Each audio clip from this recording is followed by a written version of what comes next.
Alright, so let's dive into back pain. If you're listening, you're probably dealing with it yourself, and that you're definitely not alone. Google searches for red light therapy have skyrocketed 83% in just the past year. It's crazy. Seems like people are really searching for new solutions, huh?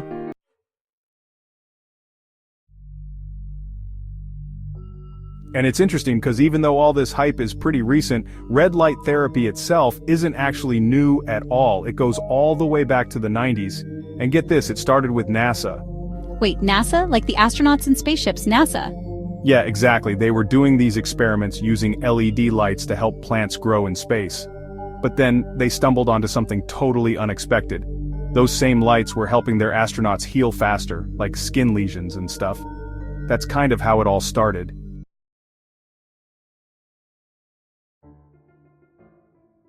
It might sound futuristic, but at the end of the day it all comes down to cell biology. Basically, both red light therapy and near-infrared light therapy. They use specific wavelengths of light that target our cells' mitochondria. Okay, so mitochondria, those are like the powerhouses of our cells, right? The energy factories.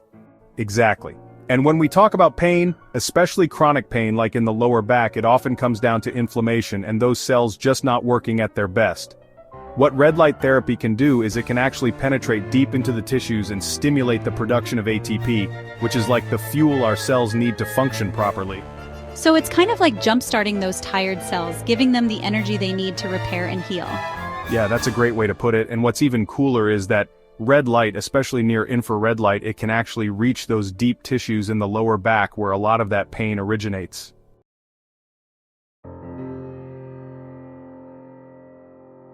Okay, now I'm starting to see why everyone's so excited about this, but let's talk specifically about low back pain. How does red light therapy actually help with that? Like that deep, nagging ache that so many of us feel?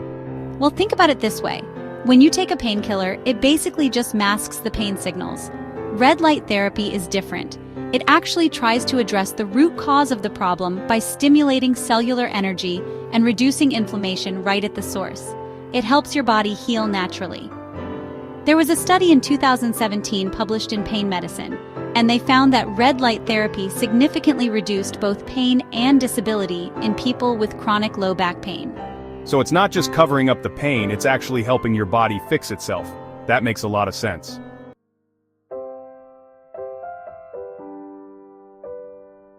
Yeah, that's a great question. It's always important to be critical of these new therapies, but luckily with red light therapy and low back pain, there's more and more research coming out all the time.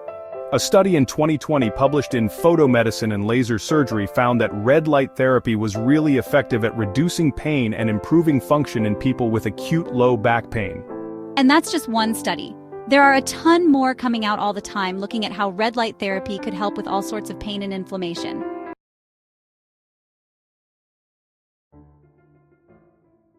Absolutely. Remember how we talked about mitochondria being like the powerhouses of our cells? Well, when those mitochondria aren't working the way they should, it can cause a buildup of something called oxidative stress. You can kind of think of it like rust forming on your cells. It causes damage and basically makes them function less effectively. Okay, so oxidative stress is like cellular rust. Got it, but how does that relate to pain? Well, oxidative stress contributes to inflammation, which as we know is a huge factor in pain, especially chronic pain like we see in the lower back. Those free radicals that cause oxidative stress, they're like little troublemakers running around damaging cells and tissues left and right. So where does red light therapy come in? This is the really cool part. Red light therapy has actually been shown to help reduce oxidative stress by stimulating the production of antioxidants, which are basically like little superheroes that neutralize those damaging free radicals. So it's not just about giving the cells more energy, it's also about protecting them from damage. Exactly. It's all about restoring balance within the cells and creating an environment where they can function properly and heal.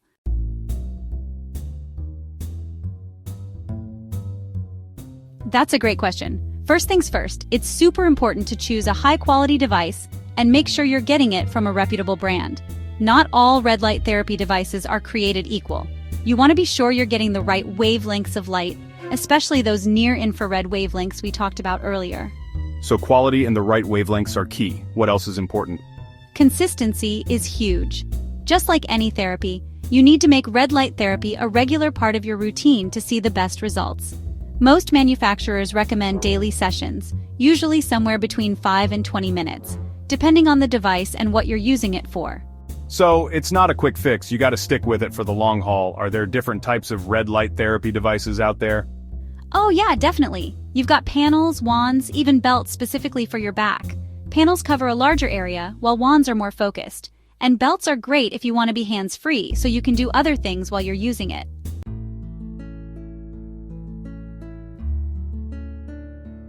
Are there any risks or side effects with red light therapy? It's generally considered very safe, as long as you use it as directed, of course.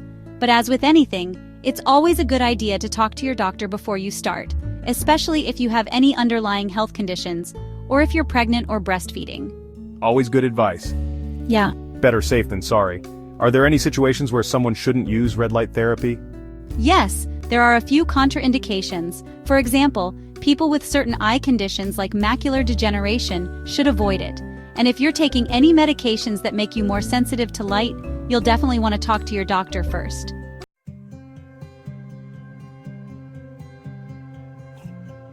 Yeah, with all this talk about how red light therapy affects cellular energy, inflammation, even oxidative stress, what do you think the bigger picture could be? Could this tech play a bigger role in overall health and wellness in the future? Oh, that's a really interesting question. It feels like we've only just scratched the surface of what light can do for our bodies. Maybe someday we'll use red light therapy for not just pain, but for all sorts of health issues. Yeah, I think that's definitely a possibility. As researchers keep digging into the potential of red light therapy, I bet we'll see even more exciting applications in the years to come. This has been such an eye-opening conversation. We've gone from the discovery of red light therapy to the science behind how it works and then dove deep into how it can help with low back pain. It's been a pleasure sharing this with you and your listeners. Hopefully, this deep dive gave everyone some new insights. Absolutely. And as always, we encourage everyone to do their own research, talk to their healthcare providers, and see if red light therapy might be right for them. Thanks for joining us on this journey into the world of red light therapy.